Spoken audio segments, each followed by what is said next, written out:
माननीय विधायक राज्यसभा सांसद भी है बहन हमारी, अच्छा सुमित्रा वाल्मीकि जी, माननीय विधायक अजय विष्णु जी, अशोक रोहानी जी, जिनका ये क्षेत्र है, मैं आपको बधाई देता हूँ। माननीय विधायक अभिलाष पांडे जी, माननीय विधायक नीरज सिंह पटेल जी, हमारे आज के इस अवसर पर प्रसाद सिंह जी, यहाँ अन्नू भैया महापौर, माननीय अजय भैया भी थे ना, अजय विष्णु जी अभी कहीं है, अच्छा माननीय दोनों जिलाध्यक्ष रत्नेश जी और राजकुमार पटेल जी और अखिलेश जैन जी, इस अवसर पर समस्त आमंत्रित अतिथिगण, पत्रकार साथियों, प्यारे खेल मित्रों, खिलाड़ी बंधुओं, जबलपुर के अंदर आज का दिन खासकर अलग प्रकार से दिखाई दे रहा है, जहां उत्कृष्ट एथलेटिक्स का ट्रैक, जिसमें हमारे लिए सिंथेटिक ट्रैक, ये दौड़ने के लिए बच्चों को जिसकी आवश्यकता है, और उसी उच्च कोटि की छात्रावास की व्यवस्था भी एक एक करके सभी खिलाड़ियों के लिए।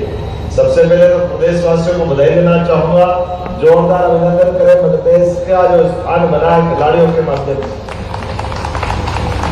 देश के अंदर अभी देहरादून के पास से जो खिलाड़ी उत्तराखंड से आए, मध्य प्रदेश का तीसरा स्थान बना।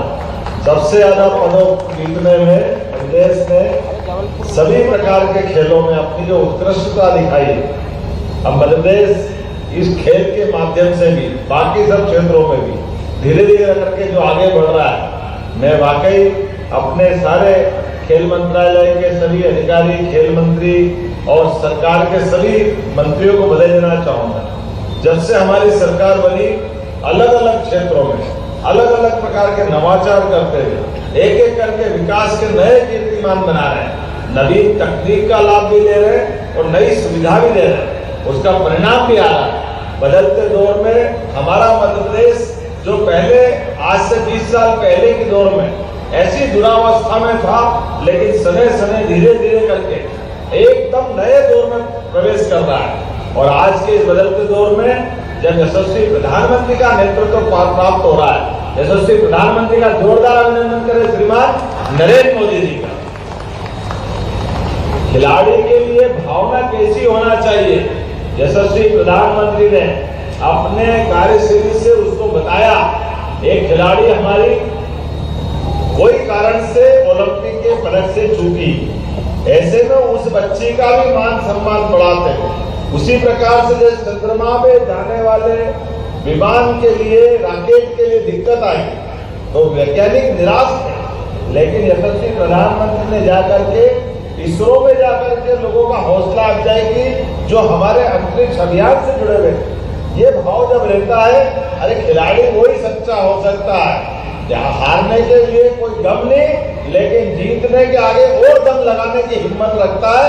ये खिलाड़ी का जो मूल भाव है, अपने अतीत के काल से भारतीय संस्कृति तो अपने यहाँ स्वयंवर में भी व्यक्ति की क्षमता योग्यता से विवाह कराते हैं। हमारे अपने खेलों के माध्यम से दुनिया भारत की सारी प्रतिभाओं को अतीत के काल से देखती आ रही, लेकिन आज बदलते दौर में जिस प्रकार से समय चल रहा है, भारत की एक एक विधा में, एक एक जगह जिस प्रकार का समय चला है, हमारे भी माननीय प्रधानमंत्री के नेतृत्व में मध्य प्रदेश सरकार ने संकल्प किया है कि हम सभी क्षेत्रों में समान रूप से बढ़ते हुए। मुझे आज इस बात पे ये खास करके, जहां हमने अपना इस नवीन खेल परिसर का रांची खेल परिसर, या रांची क्षेत्र है ना, ये रांची खेल परिसर, जहाँ 26 करोड़ 79 लाख की लागत से 12.7 एकड़ में, माननीय राकेश जी आपने सारी इसकी कुछ भूमिका बनाई, और ये जो सौगात मिली, मुझे लगता है ये सिलसिला चलेगा। इस सिलसिले के बलबूते पर आज मैं यहाँ 6 करोड़ 94 लाख की लागत से 400 मीटर के एथलेटिक्स ट्रैक का जो निर्माण किया, इसकी बधाई दूंगा। जोरदार ताली बजा करके मैं एथलेटिक्स ट्रैक का जो खिलाड़ी है, दौड़ने वाले धावक है, वो इसकी कीमत जानते हैं, और सच्चे अर्थों में यहाँ से दौड़ते हुए जब आगे बढ़ेंगे तो मध्य प्रदेश सरकार के माध्यम से जितने प्रकार से खिलाड़ियों को लाभ दे सकते हैं, हम नई शिक्षा नीति के माध्यम से भी सभी प्रकार के, और मुझे लगता है कि बहुत दिन अपने यहाँ हो गए खेल मंत्रालय से खेल नीति में हमारे खिलाड़ियों को लेकर के और उत्कृष्ट प्रदर्शन करें। आप जो सुझाव दोगे वो हम सब जोड़ करके पास करने वाले हैं ताकि हमारे खिलाड़ी आगे बढ़े। शिक्षा विभाग के माध्यम से खेल को हमने पाठ्यक्रम का हिस्सा बनाया। सभी प्रकार के कोच प्रशिक्षकों को आगे बढ़ने के लिए अब एक्टिविटी नहीं रह गई, केवल खेल, इसलिए उसमें भी promotion, lecturer, senior lecturer, assistant professor, कुलगुरु भी बनाना हो तो हमको आपत्ति नहीं है। सभी प्रकार के व्यवस्थाओं में सुझाव देते रहे, लेकिन सरकार के माध्यम से आगे बढ़ाने के लिए सरकार लगातार संकल्प कर रही है।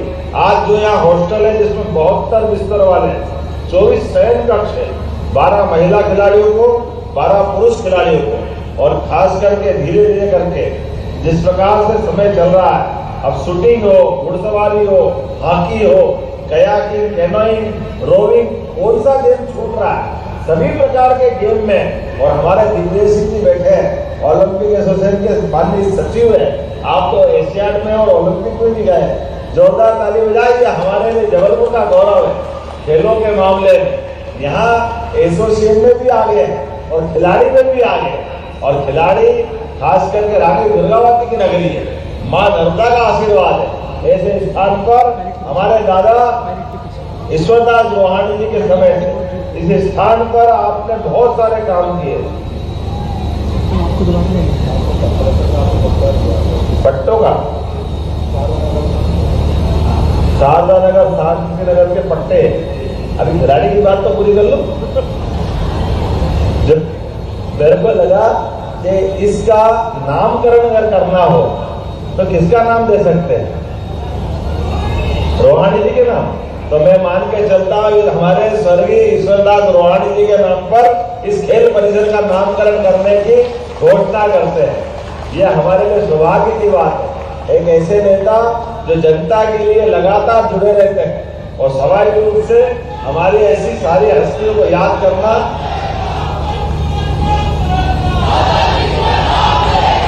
अच्छा, अरे थोड़ा राजनीति में संकट रहता है, नारे भी ध्यान से सुनना पड़ते हैं क्या हो रहा है।